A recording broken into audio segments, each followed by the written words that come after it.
there, my happy band of wrestling fans. Welcome back to Kayfabe Kingdom. Today we are going to be looking at the Fyter Fest card and going over a couple of my predictions for this event.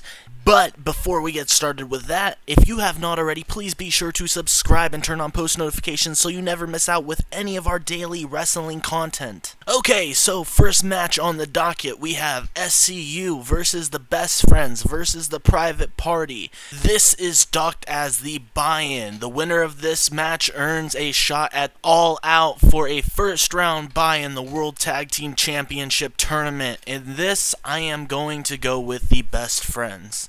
Honestly, I think that they deserve the win. They are one of those tag teams that are kind of unsung, and they don't get enough credit where credit is due. It's either going to be a toss-up between the Best Friends and SCU, but I am going to be putting my money on the Best Friends for this first round bye. I think SCU is going to be in the championship for the All-Out Tag Team World Championship Tournament. I think they're going to have to grind their way from match to match, and it's going to build a great story. So I think the Best Friends are going to walk away with this victory. Next match on the docket, we have Michael Nakazawa versus Alex Jabali in a hardcore match, again on the buy-in. And in this match, I'm going to go with Alex Jabali picking up the W. Why, you may ask? Because you don't like Michael Nakazawa and the whole oil thing? No, I actually kind of really do like it. I think it's comic relief and I think it's brilliant. But no, Alex Jabali is the CEO of CEO Gaming, which is hosting Fyter Fest, so I think that this would be that story that just kind of like trickles on through. Alex Jabali picks up a win in a hardcore match versus Michael Nakazawa, one of the best wrestlers in the industry, and yeah, that's my pick on this. I'm not quite sure. Maybe they'll do a complete flip-flop and he totally gets dismembered, maybe that might be the case in this match, but my gut tells me that Alex Jabali is going to walk out of there with the W. Next match on the event, and probably the first match of the night in the main event, will be Nyla Rose versus Rio versus Yuka Sakazaki.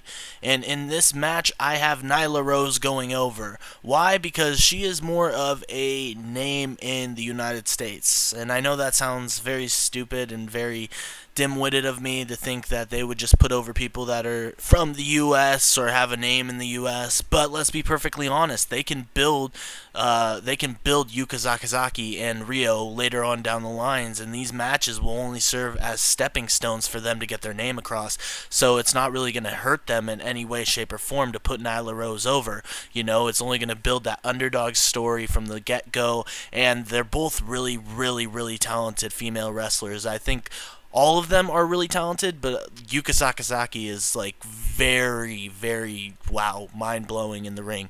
So, I think all of them combined are really great, but I think Nyla Rose is going to pick up the win in this situation, and then they're going to build Rio and Yuka Sakazaki in the future. And for the sake of helping out any professional wrestler, if you guys do not know who any of these people are, first and foremost, I suggest you go on YouTube, type in Yuka Sakazaki Joshi Pro Wrestling. She was a part of the Tokyo Princess tag team over there, so if you type that in, that's most likely what's going to come up. It was her being a part of the Tokyo Princess tag team.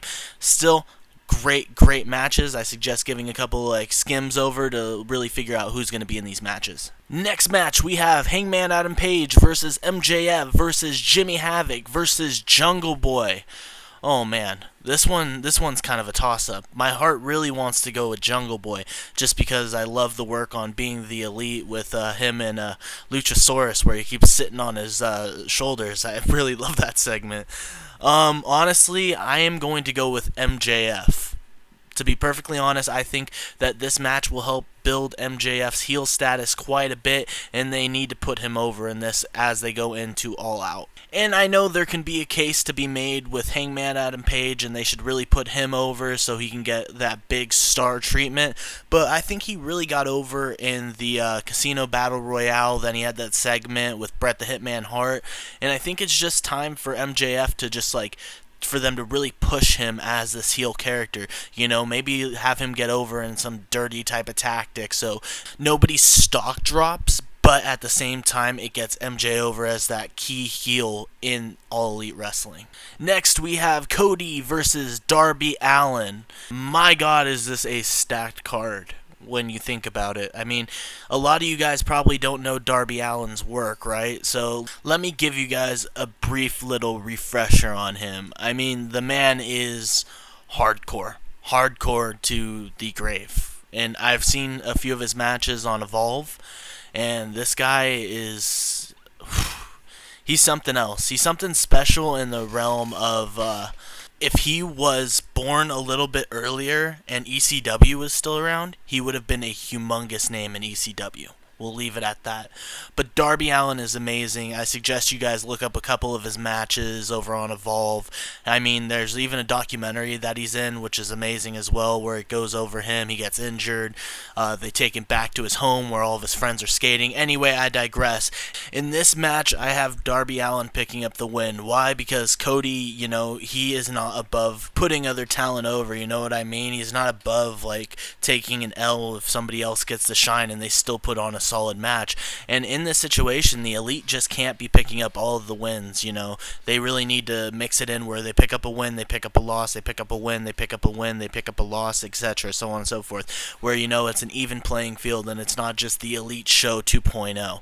So, like I said, Darby Allin's going to be picking up the victory in this match. Next, we have Jon Moxley versus Joey Janela, probably that one match that everybody and their mother has heard that's going on this weekend. And I am going to go out on a limb here and unpopular opinion here, but Joey Janela is going to go over. Joey Janela is going to pick up the W.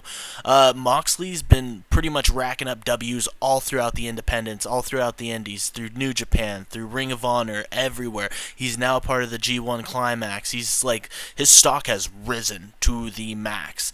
But at the end of the day, they really need to get these other faces over in their system. So I think Joey Janela is going to be the perfect candidate for somebody that needs to get over, and Moxley is going to put him over, and both of them are going to put on one hell of a match. I kind of wish that this was the main event instead of the tag team, but, you know, at the end of the day, I can't really be that mad. I mean, we've got the Young Bucks and Kenny Omega and the Lucha Brothers. You know, you can't be mad at that as a main event. So, anyway, on to the next match, which I just gave away. It's Kenny Omega and the Young Bucks versus the Lucha Brothers and the Laredo Kid. In this one, this will be the one win that the Elite do pick up. I think the Young Bucks and Kenny Omega are going to go over against the Lucha Brothers and the Laredo Kid. Why? Because solely on the fact that the Young Bucks just dropped the title to the Lucha Brothers not that long ago. Probably about a couple of weeks ago, they just had their match, and the Young Bucks dropped the titles to them.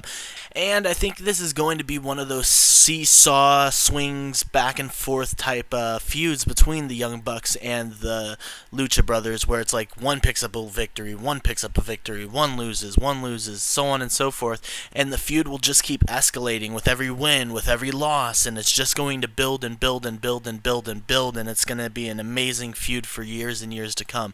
So that's my pick for this main event of Fyter Fest. Let me know in the comment section below, what do you think about my predictions? Was I far off? Was I correct? Do you have other predictions? Do you think that I'm just full of crap? Do you think that I'm just making things up, pulling it out of thin air? You know, this is open discourse. Leave a comment. I'll respond. We'll have a conversation. I have no issue with that. I love having conversations with you guys because I love talking wrestling. It's what I live for.